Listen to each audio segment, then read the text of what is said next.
स्वार्थ के पीछे भागने वाली ये दुनिया किसी के लिए भी नहीं रुकती।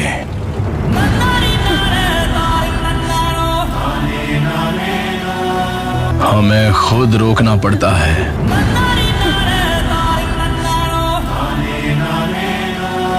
कोई तुमसे ज्यादा ताकतवर नहीं।